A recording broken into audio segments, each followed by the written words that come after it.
Hi guys, welcome to our channel. So this is the first phone na ibablog natin dito. So itong phone is Infinix Smart 8. Ang variant na nakuha natin is 128GB and 4GB of RAM. So sa likod is makikita natin ng mga specs niyan na 90Hz punch hole screen with magic ring. It has a 5000 mAh battery, type C na rin siya. Then may side fingerprint.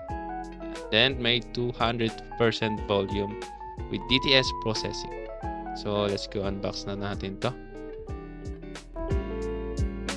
So first na natin makikita is yung phone itself na naka-covered ng plastic. So itabi muna natin siya dyan. So first natin makikita sa ilalim is yung hard case niya, pang-protekta sa likod po. Then ang kanyang 10 watts charger. So ito yung cable, charging cable. Then ang kanyang ejector pin para sa SIM and SD card. And lastly is its warranty card. So ito na po ang ating phone.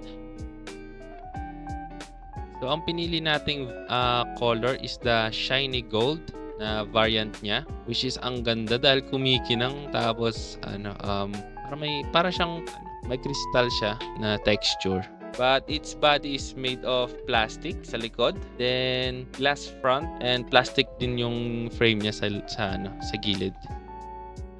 Sa rear camera niya is dalawang camera niya, and yung isa is yung bagong features niya na ring light or flash.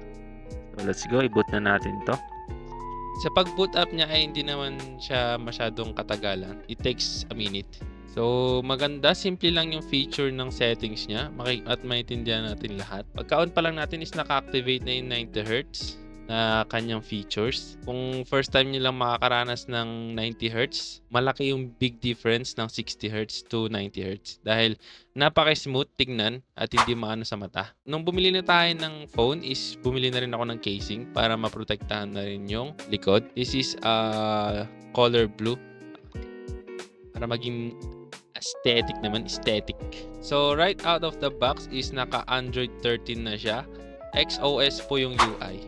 Kung pag-uusapan po ang fingerprint ay napaka-responsive nito. It takes seconds para ito ay ma-open agad. So ang galing ng pagkakagawa ng Infinix dito at low budget lang. For displays, meron siyang 6.6 inches, 720 by 1612 pixel resolution. Naka IPS LCD ang kanyang screen. And may refresh rate na 90Hz at ang kanyang brightness rate is 500 lumens. At ang kagandahan dito ay naka punch hole screen display na siya, kaya hindi mahalata na low budget.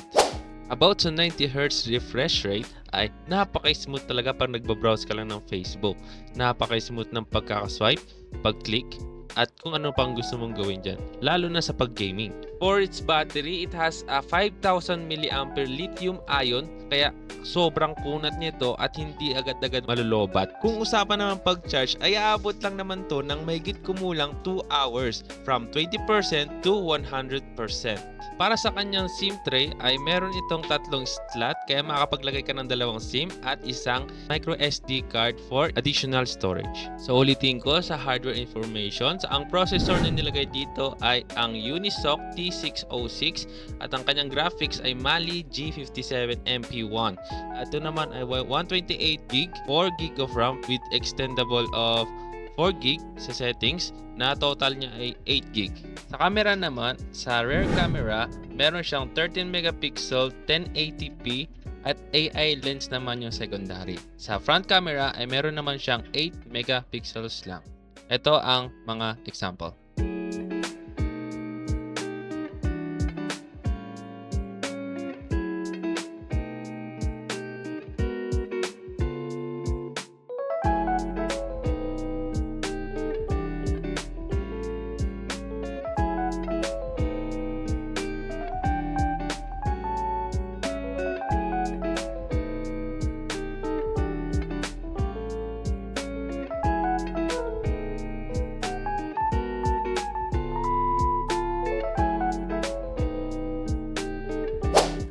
Ito yung video ng Infinix Smart 8. So ito yung front camera.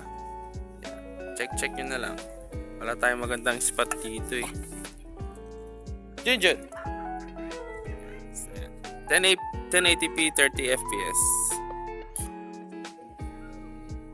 O yan o. Yan yung aso ko.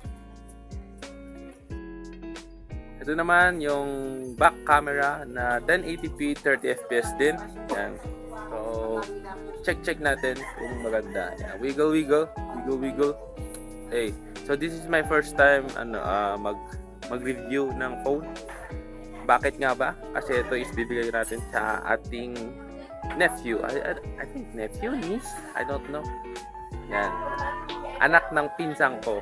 Yan. Itong cellphone na binili natin. So, yan. Let's go. Wow, ganda. At sa mga gustong manood naman dyan ng Netflix, ang wideband security level nito ay L3SD. At dahil sa IPS LCD ay maganda ang binibigay na kulay nito. At kung sa gaming naman ang pag-uusapan, aabot ng super ang frame rate at ang kanyang graphics ay aabot din ng ultra. So, sa aking experience naman ay kokonti lang ang napansin kong stutter sa buong game, kaya mapapa-enjoy mo ang laro sa Mobile Legends. Kung sa Call of Duty naman ay medium to high lang ang kanyang settings, pero not playable, kaya ang recommend ko na lang doon ay parehong low. Kaya kung tight budget talaga tayo, kung light gaming lang naman ang nilalaro natin, ay recommended ko na tong Smart 8 sa inyo. Dahil sobrang smooth ang dinideliver ng Smart 8 at marami pang mga modern o mga updated na features na dinagdag pa dito. So, ang price nitong Infinix Smart 8 na variant is 128GB is 3,799.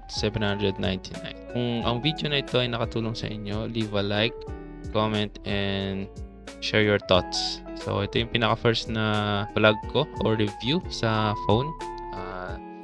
Bakit ko to na video? Kasi ito ay bibigay namin sa sa pamangkin ko. So, yun lang po is thank you for watching this.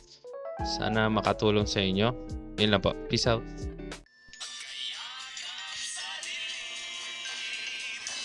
Okay, Sarah, ng mga nakaw na sa